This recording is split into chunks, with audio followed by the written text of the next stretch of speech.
Hi guys. Sorry I missed the meeting. I got off work at 7:30 and here it's 8:16. So I just got home a little bit ago. But I wanted to share with you guys my part of what I thought of the reading for this week, both in the book and the article that we had to read.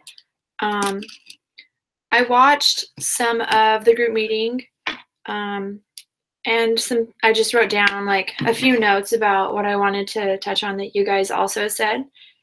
Um, Something about, I think, a quality of an effective team is they're opening to share their viewpoints. And I realized, like, with my work, I'm a photographer and I work with a team of 15 photographers. And we go around to elementary school, middle schools, and high schools, all in Idaho and Oregon. And we take photos of every student. And it's great, but it's really important to have an effective team. And like I was saying earlier, one of those is open to share viewpoints and especially ideas.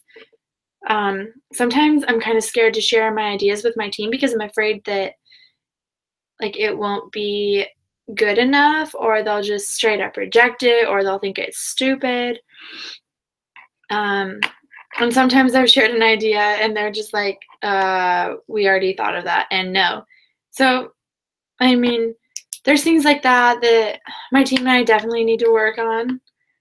Um, Something that one of you touched on was like a group connection, something that unites all of us. For us, it could obviously be like this class, or maybe we have some of our accountability goals that are similar. Maybe we're trying to work towards a certain path or be more financially secure or introduce ourselves to one new person a day. I mean, there's always something that connects us. So what do you guys think our group connection is? I thought that'd be fun.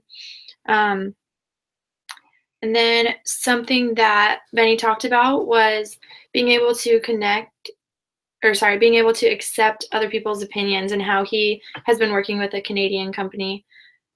Um, and it's important to accept like different cultures and everything. We don't necessarily need to agree with them, but we can accept them because if we have like some distrust in a group or in our organization just because of the fact that we disagree with something about them, I mean, that's not a very effective team. And I was actually reading in the book, I'm kind of ahead, this book. You guys have all been reading it, hopefully. And I just wanted to share a bullet point that's on page 157 that I really thought tied in with what you guys were saying and what we're learning about in class right now.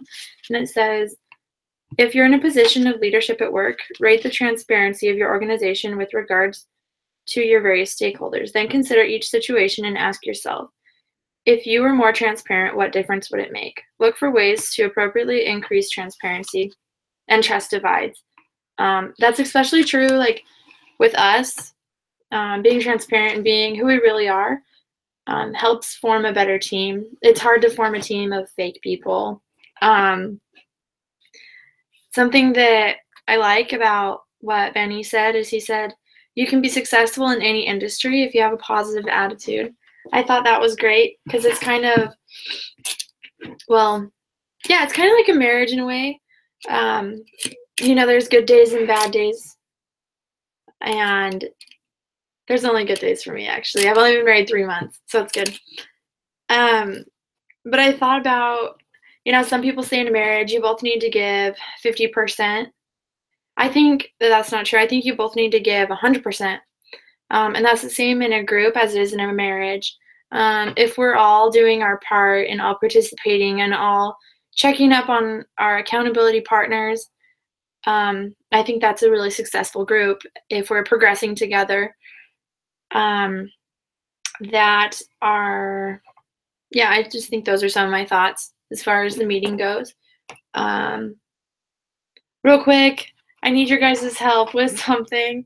I'm doing good on like keeping track of my accountability and stuff, but do you guys have any ideas for me to stop swearing?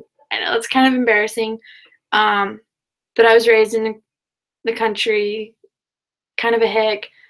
So like one of my goals is to just stop saying those little 4-letter words. Um, I'll go like all like yesterday, I went all day and then I stubbed my toe on the corner of the bookshelf and I yelled a word out loud. Um, so yeah, I just really want to clean up my language. And I want to be like more ladylike and more Christ-like, obviously, is like one of my goals. So if you have any ideas on that, you could put them in the discussion board or just email me or something. That would be great. Anyways, thanks guys. Have a good night.